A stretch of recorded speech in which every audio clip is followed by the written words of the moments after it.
6월절은 영어로 패스오버라고 하는데 이는 넘어가다, 지나가다, 뛰어넘다 그런 뜻입니다. 출애굽 전날 밤 죽음의 사자가 애굽 전역을 다니며 애굽의 장자들을 죽일 때에 어린 양의 피를 문설주와 임방에 바른 이스라엘 백성들의 집을 넘어감으로써 이스라엘이 구원을 받은 데에서 유래된 절기입니다. 6월절은 이스라엘 백성들이 430년 동안 애굽에 종살이하다가 해방된 것을 기념하는 절기입니다. 430년 동안이나 종살이하던 힘없는 민족이 당시 세계 최강대국이었던 애굽에서 해방된다는 것은 그야말로 기적 중의 기적입니다. 이스라엘 백성들이 자기들이 힘이 있어서 투쟁해서 독립을 쟁취한 것이 아니라 오로지 하나님의 은혜로 애굽에서 해방되었습니다. 그로 이스라엘 백성들은 하나님이 명령하신 대로 이날을 여호와의 절기로 삼아 해마다 6월절을 지켰습니다. 이 6월절을 다른 말로 무교절이라고도 합니다. 하나님께서 6월절과 함께 무교절을 지키라고 이스라엘 백성들에게 말씀하셨습니다. 너희는 이래 동안 무교병을 먹을지니 그 첫날에 누룩을 너희 집에서 제하라. 무릇 첫날부터 일곱째 날까지 무교병을 먹는 자는 이스라엘에서 끊어지리라. 너희에게 첫날도 성회요 일곱째 날도 성회가 되리니 너희는 이 두 날에는 아무 일도 하지 말고 각자의 먹을 것만 갖출 것이니라. 너희는 무교절을 지키라. 이날에 내가 너희 군대를 애굽 땅에서 인도하여 내었습니다. 그러므로 너희가 영원한 규례로 삼아 대대로 이날을 지킬지니라.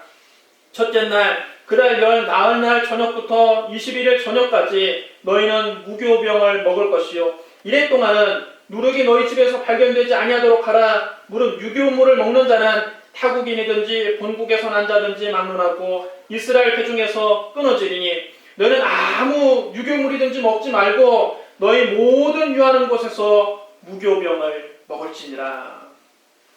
무교절은 6월절이 시작되는 그 저녁부터 7일 동안 무교병을 먹으며 하나님께서 이스라엘 백성을 애굽에서 나오게 하신 그 날을 기념하는 절기입니다.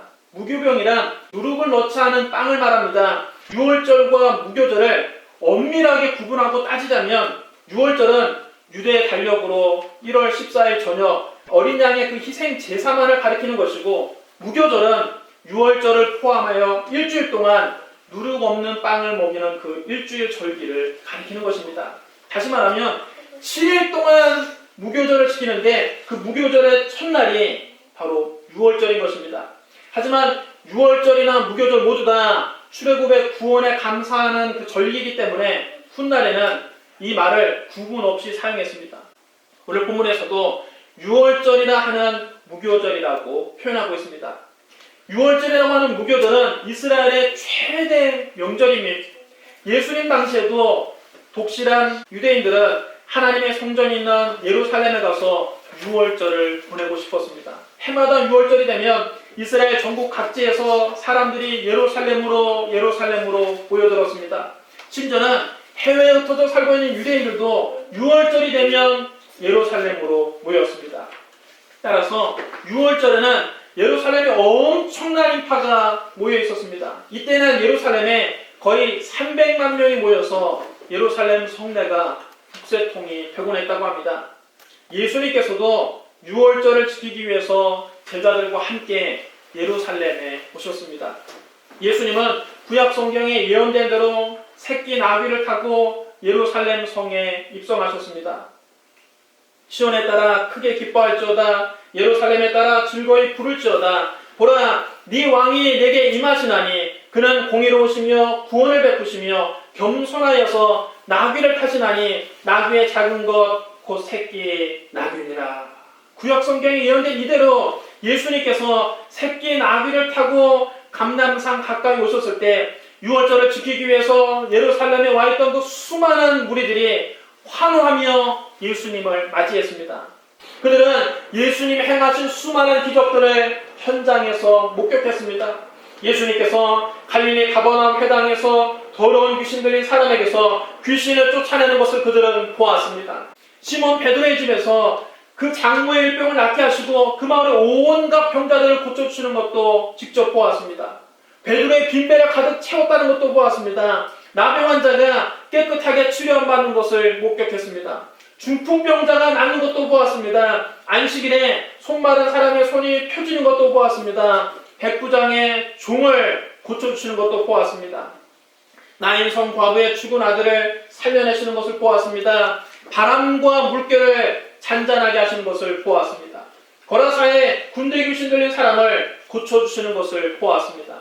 12의 혈중했던 여인이 예수님의 옷자락에 손을 대고 깨끗이 낫는 것을 목격했습니다. 회당장 야이로의 죽은 딸을 살려내시는 것도 보았습니다. 떡 5개와 물고기 2마리로 5,000명을 배불리 먹이시고 12바구니를 남기는 것을 그들은 두 눈으로 똑똑히 보았습니다.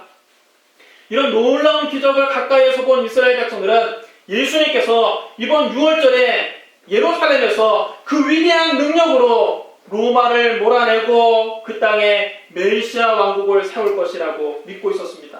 그래서 이스라엘 백성들은 새끼 나귀를 타고 예루살렘에 들어오시는 예수님 앞에 자기들의 겉옷을 펴서 그 바닥에 깔아드리고 종려나무 그 가지를 흔들면서 열렬하게 예수님을 환영했습니다. 그들이 이렇게 찬송했습니다. 찬송하리로다 주의 이름으로 오시는 왕이여 하늘에는 평화요 가장 높은 곳에는 영광이로다. 대제사장들과 바리새인들과 서기관들이 이 모습을 보면서 큰 위기감을 느꼈습니다. 기존에 자기들이 백성들이 가지고 있던 영향력이 급속하게 예수님께로 옮겨가는 것을 자기들 두 눈으로 똑똑히 보고 있는 것이거든요. 종려주일에 예루살렘 성에 입성하신 예수님은 이튿날 월요일 아침 일찍 예루살렘 성전에 들어가셨습니다.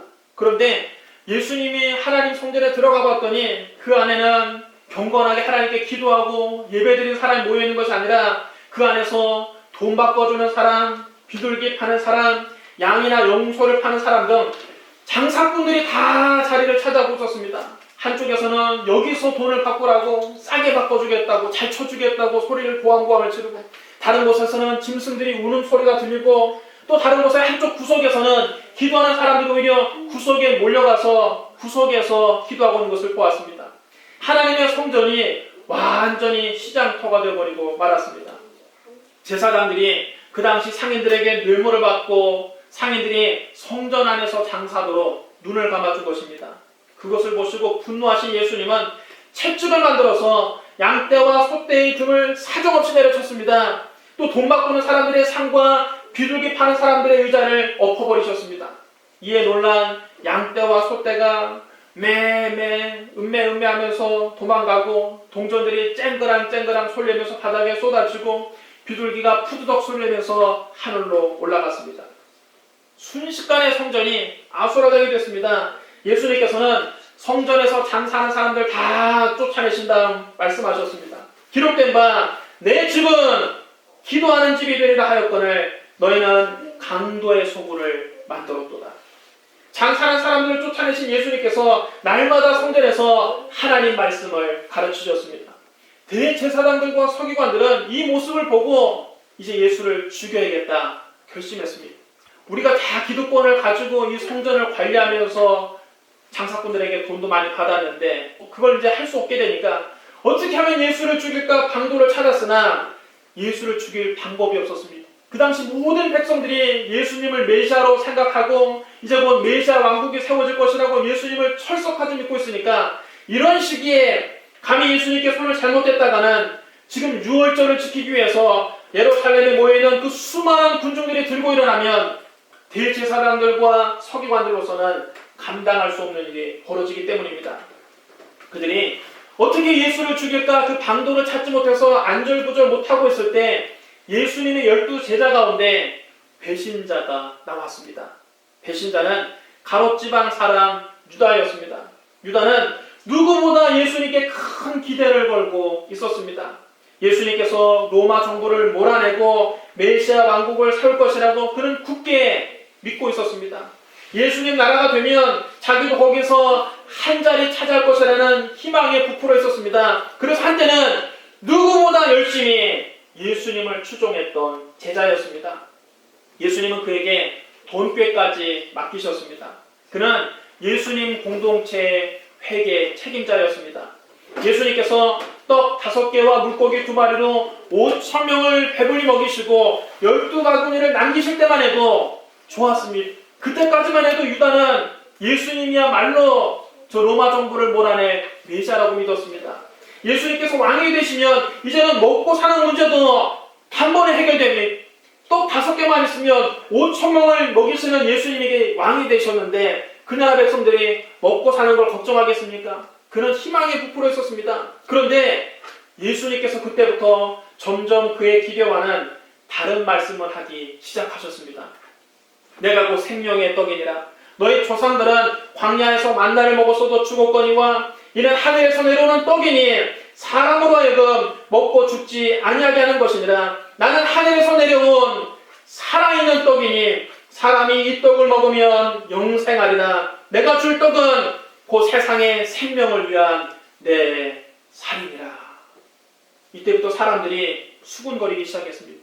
많은 사람들이 이 말씀을 듣고 혼란에 빠졌습니다. 그들은 많은 사람들을 위해서 줄 떡이 자기의 살이라고 하니까 이해가 되질 않는 것입니다. 그들은 예수님을 이상한 눈으로 쳐다보며 수군거리기 시작했습니다. 이는 요셉의 아들 예수가 아니냐? 그 부모를 우리가 다 알고 있는데 자기가 지금 어찌하여 하늘에서 내려왔다고 하느냐? 또 어떤 사람들은 말합니다. 이 사람이 어찌 능히 자기 살을 우리에게 주어 먹게 하겠느냐? 세상에 자기 살을 주어서 먹게 한다는 사람이 어디 있느냐? 사람들이 이렇게 혼란에 빠져 논쟁하고 있을 때 예수님께서는 더 충격적인 말씀을 하십니다. 내가 진실로 진실로 너에게 이르노니 인자의 살을 먹지 아니하고 인자의 피를 마시지 않으면 너희 속에 생명이 없느니라. 내 살을 먹고 내 피를 마시는 자는 영생을 가졌고 마지막 날에 내가 그를 다시 살리리니 내 살은 참된 양식이요 내 피는 참된 음료로다. 내 살을 먹고 내 피를 마시는 자는 내 안에 거하고 나도 그의 안에 거하나니 살아계신 아버지께서 나를 보내심에 내가 아버지로 말미암아 사는 것 같이 나를 먹는 그 사람도 나로 말미암아 살리라. 이것은 하늘에서 내려온 떡이니 조상들이 먹고도 죽은 그것과 같지 아니하여 이 떡을 먹는 자는 영원히 살리라. 예수님께서 당신을 가리켜서 생명의 떡이라고 하는 말씀도 이스라엘 백성들이 받아들이기가 어려운데 당신의 살을 먹고 당신의 피를 마셔야만 영생을 얻는다고 하니까 이거는 뭐 유대인으로서는 도저히 받아들일 수가 없는 말씀입니다. 율법에는 절대로 피를 먹지 말라고 되어 있습니다. 레위기 7장 26절로 27절에 보면 너희가 사는 모든 곳에서 새나 짐승이나 무슨 피든지 먹지 말라. 무슨 피든지 먹는 사람이 있으면 그 사람은 다 자기 백성 중에서 끊어지리라. 율법에는 어떤 피든지 심지어는 가축을 잡아서 우리가 고기로 먹는 그 고기를 먹을 때에도 피를 다 제거한 상태에서 먹으라고 했는데 예수님은 도리어 내 살을 먹고 내 피를 마시는 자는 영생을 가지겠다고 말씀하셨습니다.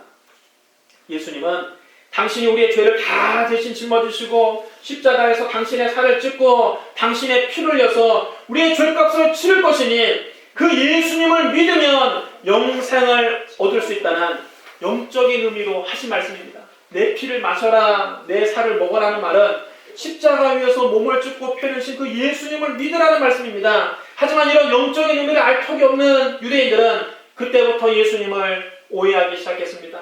이 말씀을 잘못 이해하면 예수님은 꼭 식인 사상을 가르치신 것이 되지 않습니까? 내 살을 먹어라, 내 피를 마셔라. 그 사람이 어떻게 끔찍하게 인육을 먹고 사람의 피를 마시겠습니까? 영적인 말씀을 문자적으로 해석하려고 하니 그들의 예수님 말씀이 너무 어려웠습니다. 그래서 제자들도 이렇게 예수님 앞에서 불평했습니다. 이 말씀은 어렵도다. 누가 들을 수 있느냐? 예수님 말씀이 도무지 이해가 안 돼서 이렇게 불평하고 있을 때 예수님께서 그들에게 말씀하셨습니다. 이 말이 너희에게 걸림이 되느냐? 그러면 너희는 인자가 이전에 있던 곳으로 올라가는 것을 본다면 어떻게 하겠느냐? 살리는 것은 영이니 육은 무익하니라. 내가 너희 이른 말은 영이요 생명이니라. 그러나 너희 중에 믿지 않는 자들이 있느니라. 예수님 말씀은 영적으로 하셨다는 말씀입니다. 예수님께서 내 살을 먹고 내 피를 마시는 말은 문자적으로 정말 예수님의 살을 먹고 예수님의 피를 마시라는 뜻이 아니라 십자가 위에서 찢기신 그 예수님의 은혜, 몸이 찢기신 그 예수님의 은혜, 십자가에서 보배로운 피를 흘리신 그 예수님의 은혜를 믿고 예수님을 내 안에 모시면 영생을 얻게 된다는 그 말씀입니다. 그때부터 많은 제자들이 이 말씀에 충격을 받고 예수님을 떠나고 다시는 예수님과 함께 다니지 않았습니다. 바로 이때 가장 실망한 사람은 가룟 유다였습니다. 그는 예수님을 통해서 이스라엘이 로마로부터 독립하고 자기도 예수님 나라에서 큰 자리를 차지할 수 있을 것이라고 기대하고 예수님을 열심히 쫓아다녔는데 내가 사람을 잘못 봤구나. 내가 지금 완전히 헛물 켜고 있구나. 가룟 유다가 속으로 이렇게 생각하고 있을 때 예수님께서 제자들에게 말씀하셨습니다. 내가 너희 12를 택하지 아니하였느냐? 그러나 너희 중에 한 사람은 마귀니라. 벌써부터 예수님은 가룟 유다가 배반할 것을 알고 계셨던 겁니다. 그대로 예수님은 당신의 십자가 죽음과 부활을 3번씩이나 제자들에게 반복해서 가르치십니다. 인자가 많은 고난을 받고 장로들과 대제사장들과 서기관들에게 버림받으여 죽임을 당하고 제3일에 살아나야 하리라. 이 말을 너희 귀에 담아두라. 인자가 장차 사람들의 손에 넘겨지리라. 보라, 우리가 예루살렘으로 올라가노니 선지자들을 통하여 기록된 모든 것이 인자에게 응하리라. 인자가 이방인들에게 넘겨져 희롱을 당하고 능욕을 당하고 침뱉음을 당하겠으며 그들은 채찍질하고 그를 죽일 것이나 그는 3일 만에 살아나리라. 가룟 유다가 예수님이 말씀을 들으니까 이거 일이 점점 이상하게 돌아가거든요. 자기가 생각했던 건 전혀 딴판으로 돌아갑니다. 예수님 나라가 되면 지금까지 동계를 맡고 예수님 공동체에서 회계를 맡았던 그는 적어도 재무장관을 할 줄 알았는데, 적어도 경제부 장관을 할 줄 알았는데 일이 이상하게 돌아가거든요. 자꾸 예수님은 당신이 죽겠다는 말씀을 하시는 겁니다. 3번씩이나 반복해서 제자들에게 잊을만 하면 죽을 것이다. 내가 곧 죽을 것이다. 내가 대제사장들과 서기관들에게 넘겨줄 것이다. 나는 이방인들에게 넘겨져서 침뱉음을 당하고 능력을 당하고 채찍질 맞고 십자가에 달릴 것이다. 일이 이상하게 돌아가거든요. 가룟 유다의 마음이 이렇게 흔들리고 있을 때 그가 결정적으로 예수님께 등을 돌리는 사건이 또 발생합니다. 6월절 엿새 전에 예수님께서 베다니에 가셨습니다. 베다니는 예수님께서 죽은 나사로를 살리던 마을입니다. 그곳 사람들이 예수님이 오셨다는 소식을 듣고 잔치를 베풀었습니다. 마르다는 부엌에 가서 일을 하고 나사로는 예수님과 함께 식탁에 앉아 있었습니다. 그때 마리아가 그 주님의 은혜 감사해서 자기 오라버니를 살려준 그 주님의 은혜 감사하고 자기를 아껴주신 그 주님의 은혜 감사해서 지극히 비싼 나드 향유 한 건을 가지고 와서 그것을 옥합을 깨뜨려서 아낌없이 예수님 발에 그 비싼 나드 향유를 붓더니만 자기 머리카락으로 예수님 발을 다 닦아드리는 것입니다. 온 집안에 그 비싼 나드 향유 냄새가 진동을 합니다. 가룟 유다가 그 모습을 지켜보더니만 그만 눈이 뒤집히고 말았습니다. 그는 마리아에게 크게 화를 내며 따졌습니다. 이 향유를 어찌하여 300데나리온에 팔아 가난한 자들에게 주지 않느냐? 유다가 정말로 가난한 사람들을 생각해서 이 말을 한 것이 아닙니다. 그는 지금까지 돈깨를 맡으면서 거기에 있는 돈을 자주 훔쳐가던 도둑이었습니다. 그는 예수님 공동체에서 회계를 맡고 있으면서 공금을 횡령해서 자기만을 위한 비자금을 만들고 있었습니다. 마리아가 그 향유를 300데나리온에 팔아서 그 돈도 예수님께 헌금했더라면 그거 자기가 한몫 단단히 챙길 수 있었을 텐데 그걸 못하게 되니까 그만 참지 못하고 바로 화를 낸 것입니다. 300데나리온은 그 당시 300일치의 품삯임이, 요즘으로 말하면 여러분 300일이면 거의 1년치 연봉 아닙니까? 1년 연봉에 해당하는 목돈을 자기가 차지할 수 있었는데 그걸 날아갔다고 생각하니까 자기 감정을 숨기지 못하고 벌컥 화를 낸 겁니다. 그때 예수님께서 말씀하셨습니다. 그를 가만두어 나의 장날날을 위하여 그것을 간직하게 하라. 가난한 자들은 항상 너희와 함께 있거니와 나는 항상 있지 아니하리라. 예수님은 엿새 후에 당신이 죽을 것을 알고 계셨습니다. 주님은 마리아가 값비싼 향유를 당신에게 부어서 당신의 장례를 미리 준비하는 것이라고 오히려 그 마리아를 칭찬하셨습니다. 이 말씀을 듣고 가룟 유다의 마음은 완전히 예수님에게서 떠나게 됩니다. 유다는 속으로 생각한 것입니다. 또 죽음 타령이구나. 또 죽겠다는 그 말씀이구나. 이제 아예 선생님이 장래까지 생각하고 계시는구나. 내가 메시아 왕국에서 한 자리 하는 거 다 물 건너갔다. 저 선생님 따라다녀봐야 더 뜯어먹을 것도 이제 없겠구나. 가룟 유다는 처음부터 돈과 권력이 목적이었습니다. 그에게 예수님은 자기의 목적을 이루기 위한 수단에 불과했습니다. 그는 예수님을 이용해 돈과 권력을 얻으려고 하다가 그게 잘 안 될 것 같으니까 예수님을 버리기로 결심한 겁니다.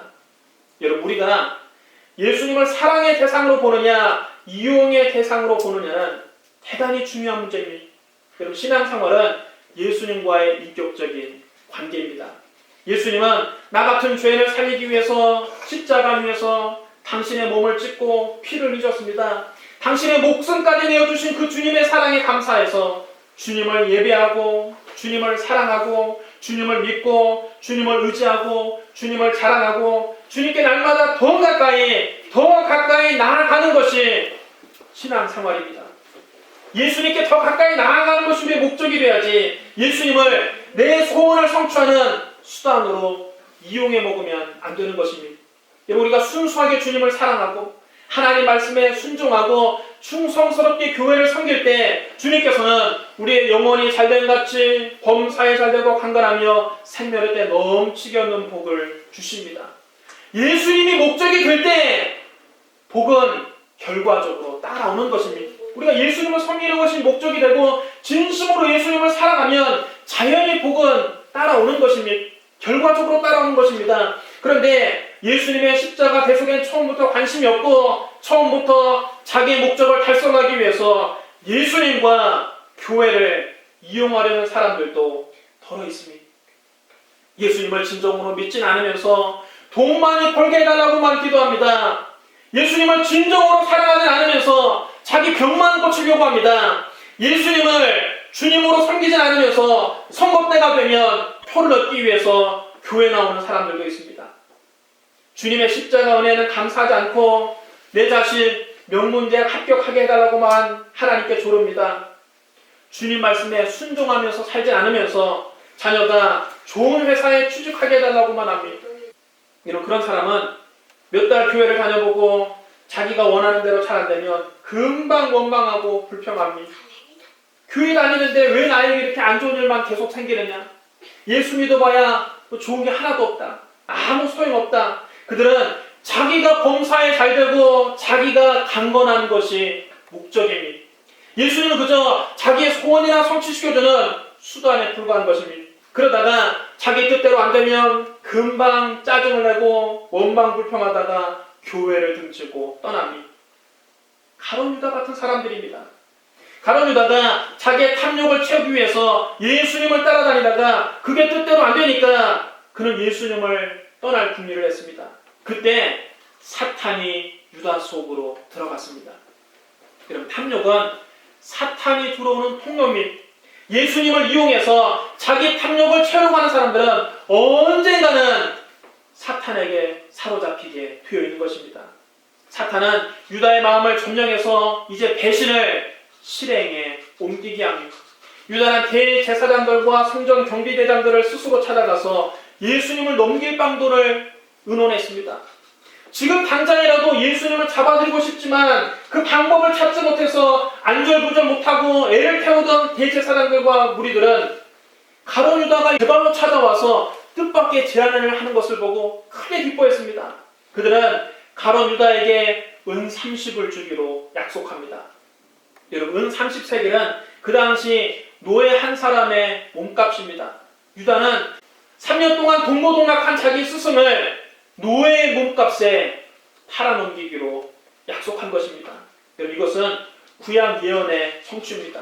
스가랴 11장 12절에 이런 말씀이 있습니다. 너희가 좋게 여기거든 내 품삯을 내게 주고 그렇지 아니하거든 그만두라. 그들이 곧 은 30개를 달아서 내 품삯을 삼은지라. 이미 구약 성경에 예수님께서 은 30에 팔릴 것이 예언되어 있습니다. 또 시편 41편 9절에 이렇게 기록되어 있습니다. 내가 신뢰하여 내 떡을 나눠 먹던 나의 가까운 친구도 나를 대적하여 그의 발꿈치를 들었나이다. 발꿈치를 들었다는 것은 짐승이 뒷발 제치는 모양을 형상화한 것입니다. 이것은 무정하게 걷어찬다는 뜻입니다. 예수님과 한 상에서 친밀하게 떡을 나눠 먹던 가룟 유다가 예수님을 무정하게 배신할 것을 예언한 말씀입니다.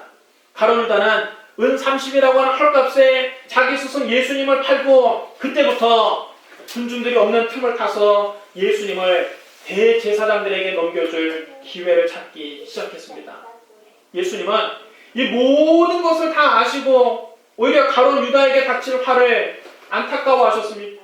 주님은 마지막 만찬 자리에서 이렇게 말씀하셨습니다. 보라, 나를 파는 자의 손이 나와 함께 상위에 있도다. 인자는 이미 작정된 대로 가거니와 그를 파는 그 사람에게는 화가 있으리로다. 주님은 끝까지 가룟 유다를 불쌍히 여기시며 그의 장래에 미칠 화를 안타깝게 여기셨습니다. 예수님을 이용해 먹으려는 사람들은 오히려 사탄에게 이용당하고 있는 겁니다.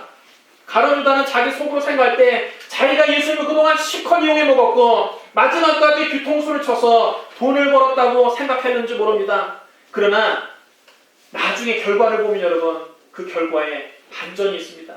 예수님께서 공회에 잡혀가서 얼굴에 침뱉음을 당하시고 주먹으로 거칠게 맞으시고 손바닥으로 인정사정 없이 맞으시는 것을 보고 가룟 유다는 양심의 가책을 느꼈습니다.